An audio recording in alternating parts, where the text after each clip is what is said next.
A família da minha namorada disse a ela para me deixar por um homem de verdade. Agora ela está implorando por uma segunda chance depois que eu me tornei bem-sucedido e ela está passando dificuldades.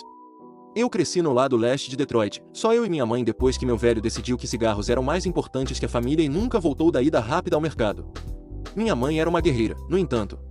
Trabalhava como enfermeira durante o dia, garçonete à noite, e de alguma forma ainda conseguia ir na maioria das coisas da minha escola. Nós não tínhamos muito, mas ela fazia questão de que eu nunca me sentisse pobre, sabe? Comecei a trabalhar na oficina do meu tio Léo quando tinha 15 anos, não porque ele quisesse me contratar. Na verdade, ele tentou me convencer do contrário, disse que eu deveria focar nos estudos. Mas eu estava cansado de usar roupas de segunda mão e ver minha mãe exausta o tempo todo. Além disso, eu sempre tive essa queda por carros.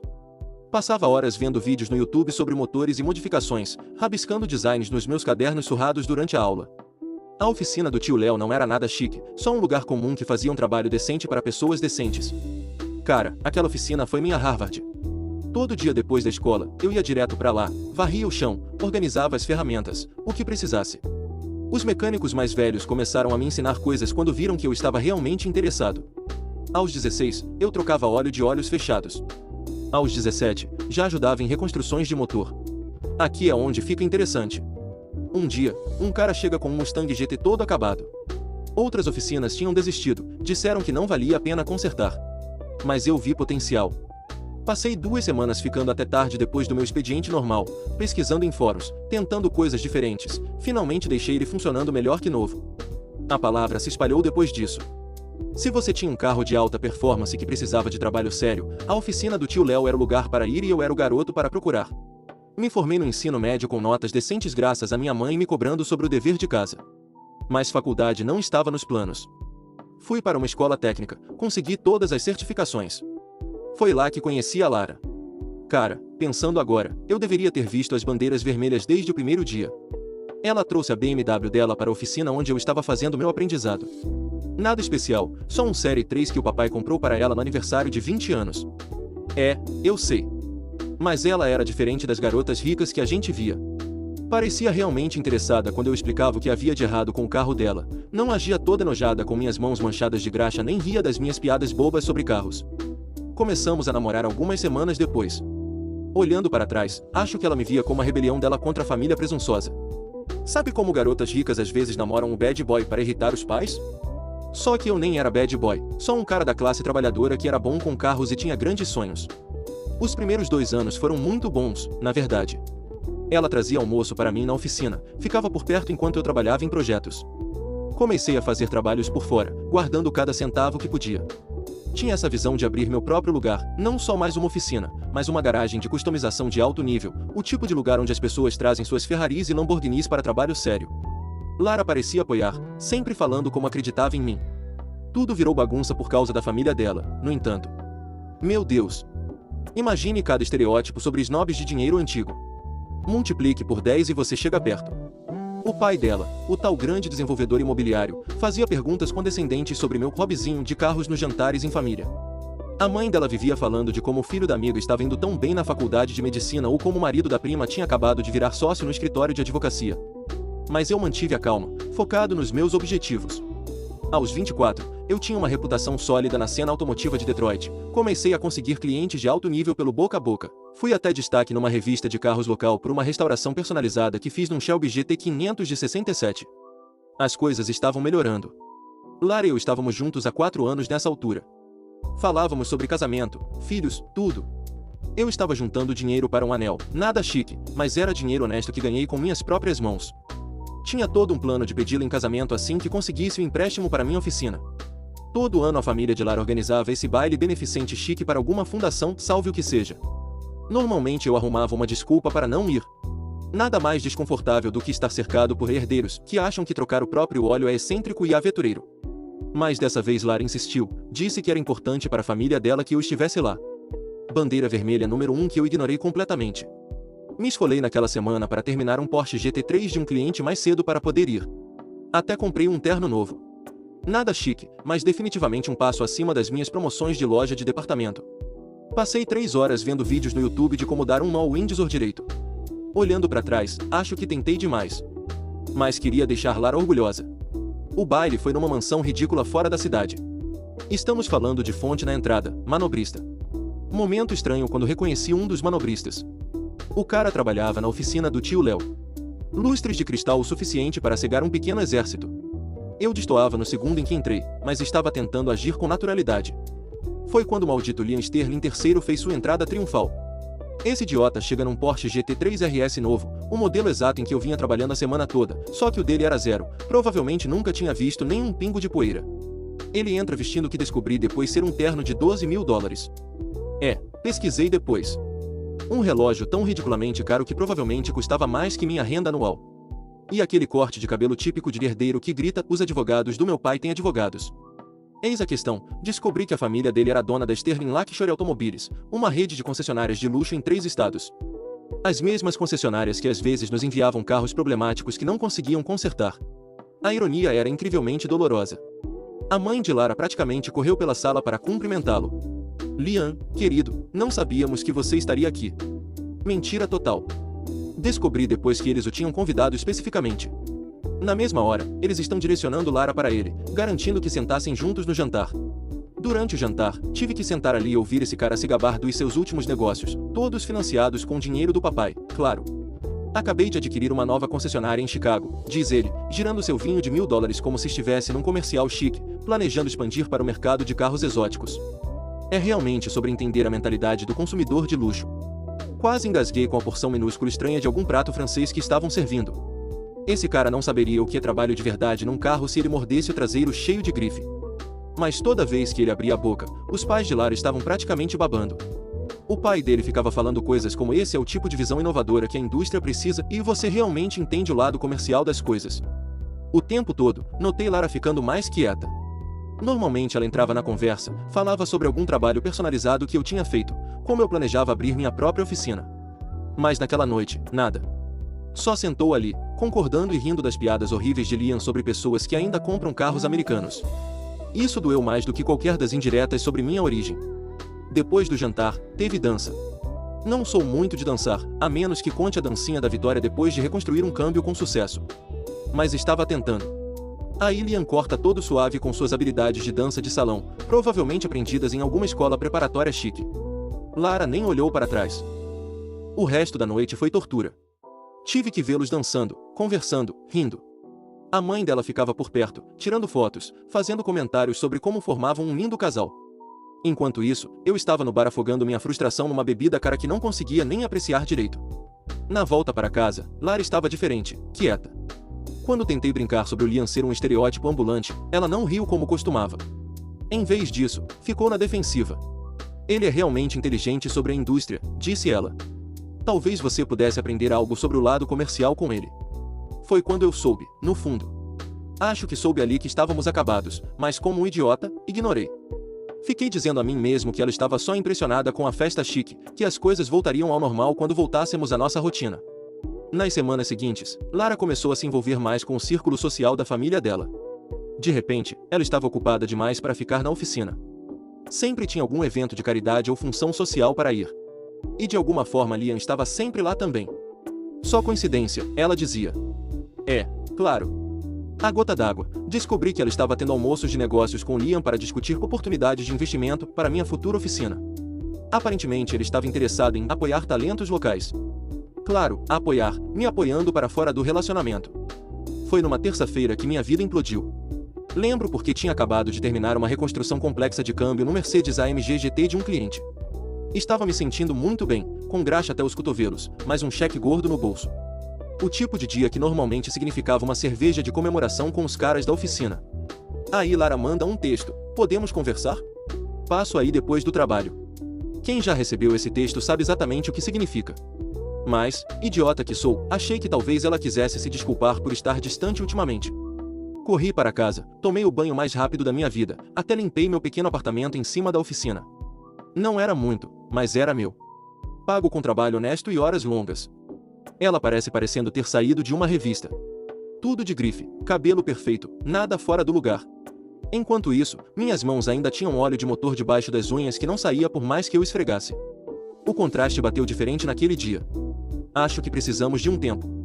Ela começa, clássico, né? Mas aí vem o verdadeiro golpe. Andei pensando muito sobre meu futuro.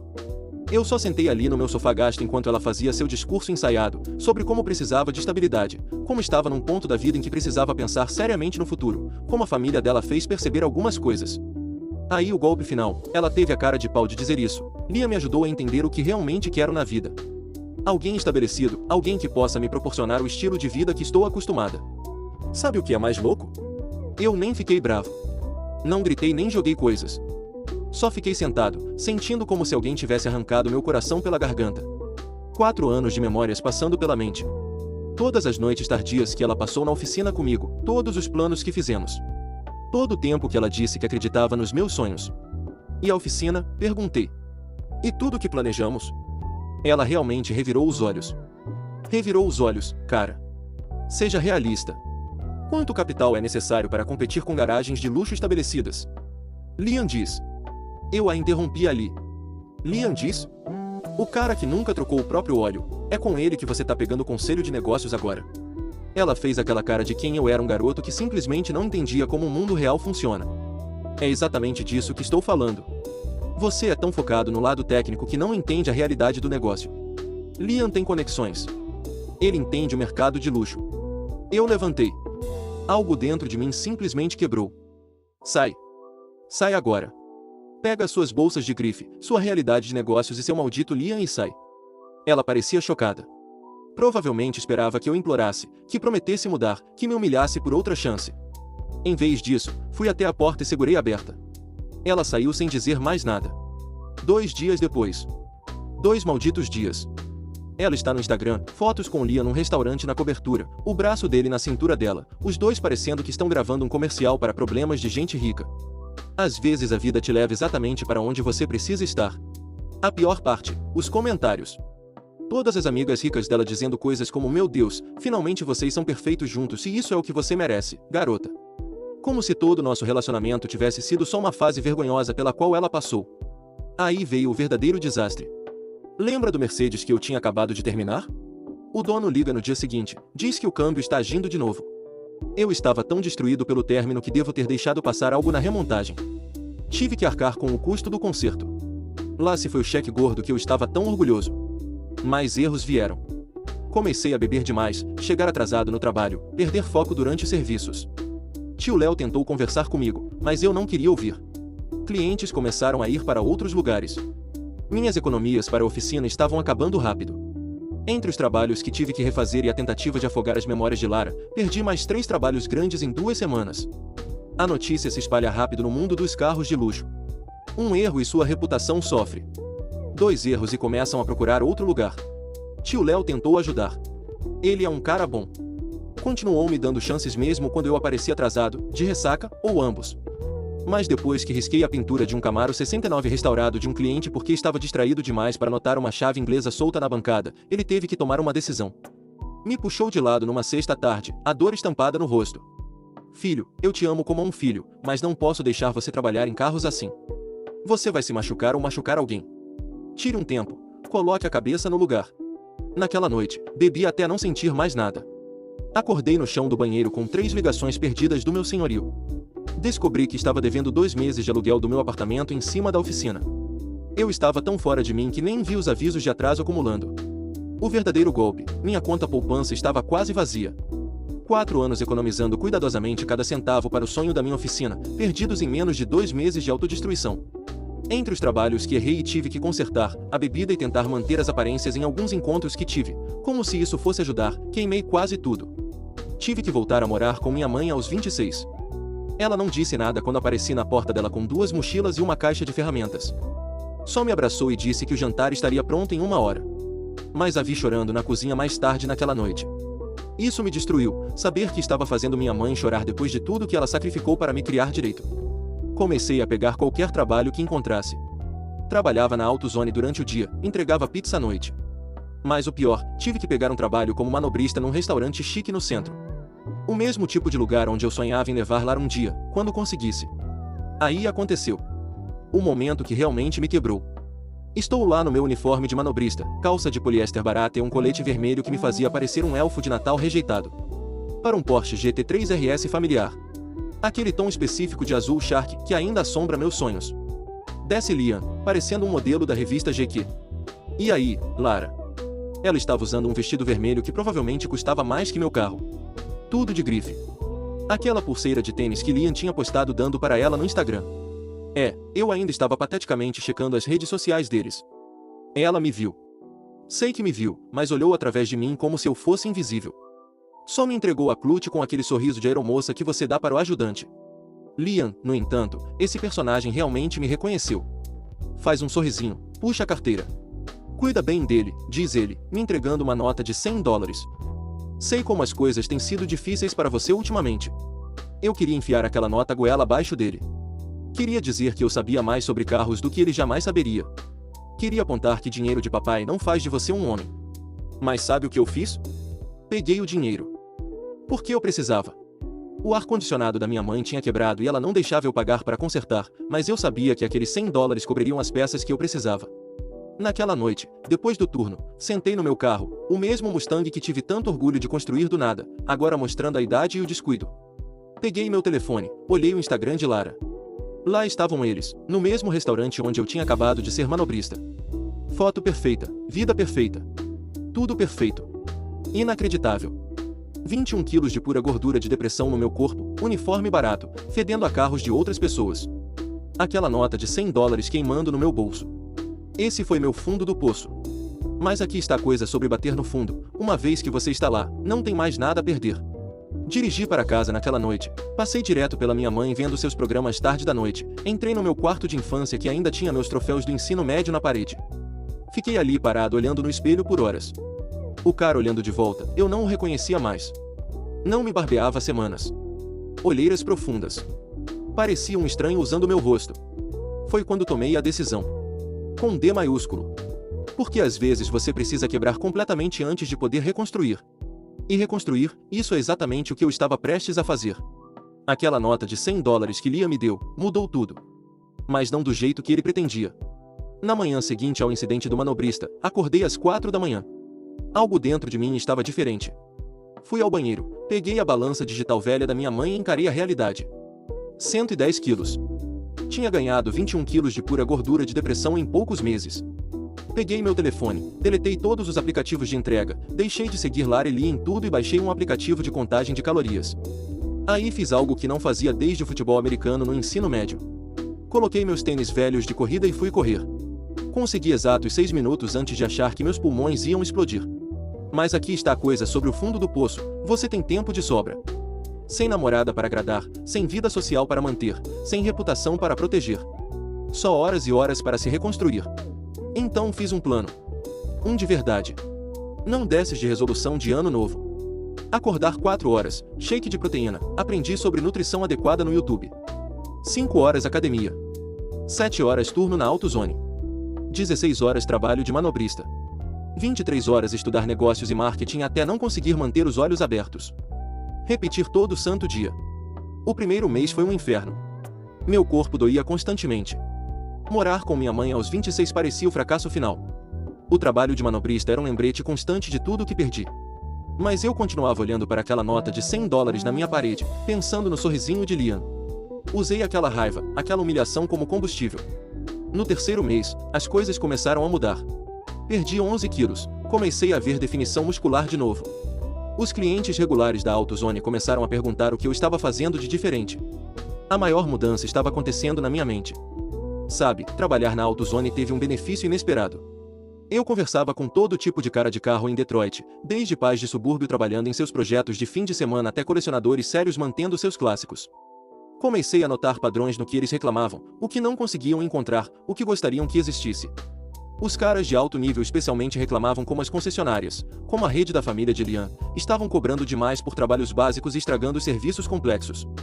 Quanto mais eu ouvia, mais via uma lacuna no mercado. Esses caras queriam alguém que entendesse tanto a mecânica quanto o mercado de luxo. Lembra daquele galpão que mencionei? Encontrei durante um turno de manobrista. Um prédio abandonado enorme em Corton, bem entre os subúrbios ricos e o centro. O dono anterior faliu durante a pandemia. O lugar era uma bagunça. Janelas quebradas, pichações por toda parte, provavelmente alguns moradores questionáveis nos cantos. Mas nossa, os ossos eram perfeitos. Pé direito alto, localização ótima, portas enormes que cabiam qualquer veículo. Durante minhas pausas, sentava no meu carro do lado de fora daquele prédio, calculando números, esboçando layouts, planejando. O preço pedido estava muito fora do meu alcance, $400 mil. Mas não conseguia parar de pensar naquilo. Aí veio o avanço. Uma noite, estou manobrando esse Rolls-Royce Phantom acabado. Essa é a questão. O dono, um empresário de Detroit da velha guarda, Sr. Graves. O carro estava fazendo um barulho estranho. Ele reclamou para 3 concessionárias diferentes, gastou milhares. O problema ainda estava lá. Eu ouço e imediatamente sei o que é. Um problema clássico de suspensão a ar que esses modelos têm. Contei a ele meu diagnóstico. Ele estava cético, mas disse que eu podia dar uma olhada depois do meu turno, se quisesse. Passei 2 horas naquele estacionamento consertando o carro dele com ferramentas básicas do meu porta-malas. Quando terminei, ele ficou chocado. Começou a perguntar sobre minha experiência, meus planos.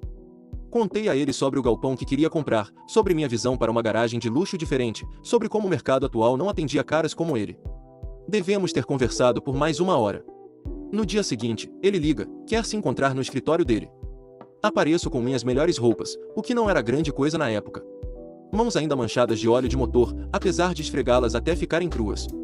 Ele tem uma proposta. Ele vai ajudar a garantir o empréstimo para o galpão, mais 200 mil para reformas e equipamento. Em troca, ele quer 25% do negócio e prioridade máxima no serviço para sua coleção de carros. Mas aqui está o detalhe, eu tinha 3 meses para provar que conseguia administrar um negócio. Tinha que criar um plano de negócios completo, estratégia de marketing, tudo. E tinha que recuperar minha boa reputação na comunidade de carros de luxo. Pressão, né? Sabe o que eu fiz? Agarrei todos os cursos de negócios online grátis que encontrei. Passei meus turnos de manobrista estudando os clientes de alto nível, como falavam, o que valorizavam, o que os fazia confiar no negócio. Usei minhas conexões da AutoZone para reconstruir minha reputação na comunidade automotiva. Chamei favores de cada mecânico que já tinha ajudado. Perdi mais 9 quilos, comecei a me vestir melhor. Nada chique, mas profissional. Roupas limpas e passadas, até para o trabalho de manobrista. Mudei como falava, como me portava. Não fingindo ser algo que não era, mas me tornando a melhor versão de quem eu poderia ser. 3 meses depois, entrei no escritório do Sr. Graves um homem diferente. Mentalmente, profissionalmente, tudo tinha mudado. Apresentei um plano de negócios de 100 páginas que reescrevi 12 vezes. Tinha 5 proprietários de carros de luxo prontos para assinar contratos de manutenção. Tinha um plano de reforma completo para o galpão. Ele leu tudo, olhou para mim por um longo momento, então abriu a gaveta da mesa e tirou um molho de chaves. As chaves do galpão. Ele já tinha comprado. Disse que sabia depois da 2ª semana que eu ia conseguir. Só queria ver até onde eu me esforçaria. Naquela noite, em pé no que em breve seria minha oficina, coberto de poeira e teias de aranha, finalmente tirei aquela nota de $100 da parede. Não porque tinha superado, mas porque precisava de espaço para a licença de construção que ia mudar tudo. Reformar aquele galpão foi como trazer um carro morto de volta à vida. Você tem que desmontar tudo até o metal nu antes de poder reconstruir direito. No primeiro dia que entrei como dono, encontrei 3 moradores de rua no escritório do canto e pombos suficientes para formar um time de corrida. O telhado vazava em 17 lugares diferentes. O piso de concreto estava mais rachado que a bússola moral da minha ex. Mas cara, tem algo terapêutico em destruir coisas para reconstruí-las melhores. Passei 2 semanas só demolindo paredes internas e limpando décadas de porcaria industrial. O Sr. Graves achou que eu era louco por fazer o trabalho de demolição eu mesmo, mas eu precisava daquilo. Precisava sentir cada pedaço daquele lugar se transformar sob minhas mãos. Aquele plano de negócios que mencionei pedia 3 meses de reforma antes de abrir. Fizemos em 7 semanas. Estou falando de dias de 18 horas, dormindo num catre no que seria a sala de espera dos clientes, comendo só barras de proteína e café de posto. Minha mãe trazia roupas limpas e comida de verdade, dizendo que eu estava trabalhando demais. Mas ela não entendia que aquilo não era trabalho. Era redenção. O piso acabou custando quase $50 mil para fazer direito. Revestimento epóxi especial que aguentava de derramamento de óleo a marcas de pneu de Bugatti. Nos elevadores, outros 100 mil pelos de qualidade. Nada dessas porcarias hidráulicas que quebram mês sim, mês não. Cada dólar gasto era um investimento em provar que eles estavam errados. O dia da inauguração não foi nada chique. Sem cerimônia, sem corte de fita. Só abri as portas às 7 da manhã de uma terça-feira. Tinha exatamente 5 compromissos agendados, todos contatos do Sr. Graves. Às 8 da manhã, tive meu primeiro teste de verdade. Chega um Rolls-Royce Cullinan. O dono reclamando de um barulho estranho na suspensão. Outras oficinas tinham orçado $15 mil para uma substituição completa do sistema. Levei 2 horas para diagnosticar e consertar um atuador solto que custou $300 em peças. A cara dele quando entreguei a conta não tem preço. Ele ligou para 3 amigos antes mesmo de sair do estacionamento. Foi quando as coisas começaram a andar. A notícia se espalhou pela comunidade de carros de luxo como fogo. Essa nova oficina em Corton, o cara que comanda realmente sabe o que está fazendo. Não enrola. Preços justos pelo trabalho de qualidade. Na terceira semana, estávamos com a agenda lotada para 2 semanas. Contratei meus 2 primeiros mecânicos no final do primeiro mês. Ambos caras que conhecia dos tempos da oficina do tio Léo e que queriam entrar no ramo de alto nível. Treinei-os eu mesmo. Garanti que entendessem meus padrões. Sem atalhos, sem enrolação, sem cobrar demais só porque o cliente tem dinheiro. Aí veio o divisor de águas. Lembra da restauração da Ferrari que mencionei lá no começo? O dono era um grande nome no mundo dos carros clássicos. Ele traz uma Ferrari 250 GT de 1962. A oficina anterior tinha estragado totalmente a reconstrução do motor, queria mais 40 mil para consertar os erros deles. Passei uma semana reconstruindo aquele motor eu mesmo, acordado até às 3 da manhã estudando os manuais originais da Ferrari. Quando liguei pela primeira vez, aquele V12 cantando como se tivesse acabado de sair de Maranello. Cara, eu realmente chorei. O dono ficou tão feliz que nos destacou no boletim informativo do clube de carros dele. Na mesma hora, começamos a receber ligações de colecionadores do país inteiro. 6 meses depois, precisei contratar mais 3 mecânicos. A reputação de ser oficina que consertava os problemas impossíveis, aqueles que outras oficinas, incluindo certas redes de concessionárias, não conseguiam resolver. Começamos a receber ligações de donos de carros exóticos cansados de lidar com a burocracia das concessionárias. Aqui é onde fica bom. Comecei a notar um padrão. Muitas reclamações sobre a Sterling Luxury Automobiles, a rede do pai do Liam. O departamento de serviço deles estava piorando. Cobrando preços loucos por trabalhos básicos, estragando serviços complexos. Por quê? Liam tinha convencido o pai a cortar custos no treinamento de técnicos, achando que os ricos pagariam qualquer preço de qualquer jeito. 1 ano depois, tínhamos uma lista de espera de 3 meses. Tivemos que começar a recusar carros comuns para focar em exóticos e clássicos. Expandimos para o prédio ao lado, dobramos nosso espaço de trabalho. Instalamos um sistema de diagnóstico especializado da Ferrari que custou mais que minha primeira casa teria custado. Aí um dia, um Porsche GT3 RS familiar estaciona do lado de fora. Não para serviço, só estacionou ali enquanto o dono ia à nova cafeteria do outro lado da rua. Pintura azul escura, parecendo um pouco sem brilho agora. Rotores de freio mostrando desgaste pesado. Dava para ouvir pelo som que precisava de uma limpeza de carbonização urgente. Mas o dono ainda não tinha descoberto quem eu era. Sabe, eu mantive um perfil baixo. Nenhuma presença em redes sociais, nenhuma propaganda. Tudo boca a boca. Revistas de negócios locais tinham feito algumas matérias sobre a oficina, mas eu sempre recusava fotos. Não era sobre mim, era sobre o trabalho. Mas agora, vendo aquele Porsche ali, sabendo o que estava por vir. Cara, o Karma estava prestes a cobrar suas dívidas. Lembra daquele Porsche GT3 RS cansado que mencionei? 2 semanas depois de vê-lo do lado de fora da minha oficina, ele finalmente apareceu como cliente. Não com Liam dirigindo. Ele tinha mandado um dos carregadores da concessionária dele. O carro estava falhando e os técnicos deles não conseguiam descobrir por quê. O carregador me entregou a chave sem ter ideia de quem eu era. Fiz uma inspeção completa enquanto o carregador esperava. O carro estava um caos. Acúmulo de carbono, pastilhas de freio gastas, fluido de transmissão que provavelmente não era trocado desde que saiu da fábrica. Sinais clássicos de um dono que se importa mais com a marca do que com a máquina. Fiz um orçamento completo e entreguei ao carregador. O total deu cerca de $18 mil em serviços necessários. O carregador ligou para Liam na mesma hora, no meu escritório. Dava para ouvir Liam pelo telefone. Isso é ridículo. Nosso departamento de serviço disse que só precisa de uma revisão. Fez meu dia quando o carregador respondeu: Senhor, você me disse para levar ao melhor mecânico de Detroit. Este é o melhor. Liam aparece 1 hora depois, provavelmente esperando usar seu peso, entra no meu escritório sem me reconhecer no começo. Eu mudei muito em 3 anos. Ganhei 13 quilos de músculo, deixei crescer uma barba bem cuidada, vestindo um terno sob medida em vez de macacão de mecânico. O momento do reconhecimento, puro ouro inacreditável. O rosto dele passou por umas 5 emoções em 3 segundos: choque, descrença, raiva, medo e finalmente respeito. Porque ele sabia, uma olhada ao redor da minha oficina contou tudo o que ele precisava saber. 6 carros de alto nível sendo trabalhados, 3 certificados da Ferrari na parede e uma lista de espera tão longa que tínhamos parado de aceitar novos clientes. Como? Ele começou a perguntar. Trabalho duro, interrompi. Algo que dinheiro de papai não pode comprar. Ele tentou salvar as aparências, começou a falar sobre como deveríamos colaborar. A rede de concessionárias dele estava com dificuldades. Acontece que cortar custos no serviço não era uma ótima estratégia de longo prazo. Mas eu não estava interessado em ajudar o cara que tirou tudo de mim. Seu carro estará pronto em 2 semanas. Condições padrão de pagamento, 50% de entrada. A melhor parte, ele pagou.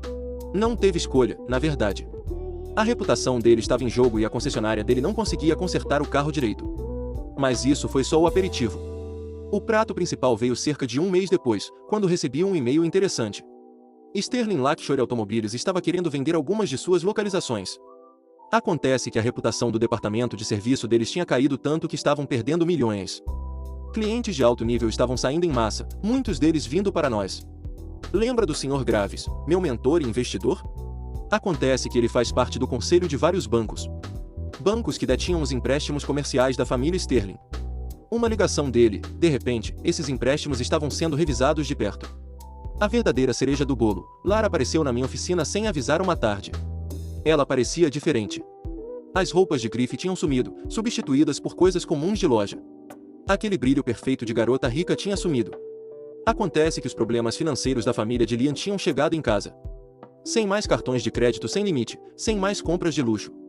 Cometi um erro, disse ela, parada no meu escritório, o mesmo escritório onde um dia sonhei em construir algo grande. Nunca deveria ter te deixado. Você era o negócio real e eu era cega demais para ver. Nesse momento, Zoe entrou. Minha namorada de 2 anos, ex-piloto profissional de corrida, agora dona da própria empresa de fabricação de peças de alta performance. Ela é tudo o que Lara fingia ser, inteligente, motivada, genuína. A cara de Lara quando Zoe me beijou para dar oi, melhor que qualquer vingança que eu poderia ter planejado. O erro não foi me deixar, eu disse a Lara. O erro foi achar que eu precisava de você para ter sucesso. Hoje, minha oficina é o lugar de referência para carros exóticos no meio oeste. Temos uma lista de espera de 6 meses, 3 localidades e uma reputação de excelência que dinheiro não pode comprar. A família de Liam teve que vender a maioria das concessionárias. O karma é implacável quando você constrói seu sucesso em cima de bobagens. A última notícia que tive, ele está trabalhando como vendedor de carros usados em Ohio. Lara, ela ainda está com ele, mas não por escolha. Acontece que quando você constrói sua vida inteira em torno do dinheiro de outra pessoa, é difícil sair quando esse dinheiro desaparece. O Instagram dela hoje em dia é todo posts do tipo abençoada com o que importa. Sabe, o tipo que as pessoas fazem quando estão tentando se convencer de que são felizes. Eu? Acabei de fechar um acordo para abrir mais 2 localidades. Zoe e eu vamos nos casar na primavera que vem, a cerimônia será no primeiro galpão que reformei.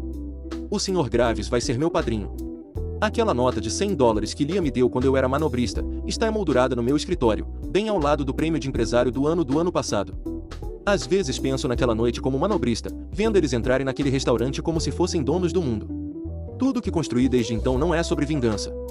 É sobre provar que o sucesso real vem da paixão genuína, trabalho duro e nunca deixar ninguém definir seu valor. O império que construí não é baseado em conexões familiares ou trust funds. É baseado em nós dos dedos esfolados, noites tardias e um amor genuíno pelo que faço. E isso é algo que ninguém pode jamais tirar de mim. Edição, nossa, este post explodiu. Descanse em paz minha caixa de entrada. Edição 2, para todos perguntando, sim, Zoe é real. Não, ela não está no Reddit. E sim, ela está rindo de todos os comentários de que ela está fora do meu alcance. Edição 3, parem de tentar adivinhar quais concessionárias eram da Sterling. A comunidade automotiva é pequena demais para começar drama. Edição 4, obrigado pelos prêmios, mas se querem gastar dinheiro, gastem em ferramentas e educação. É o que realmente constrói impérios. Atualização final, isso ficou muito maior do que esperava.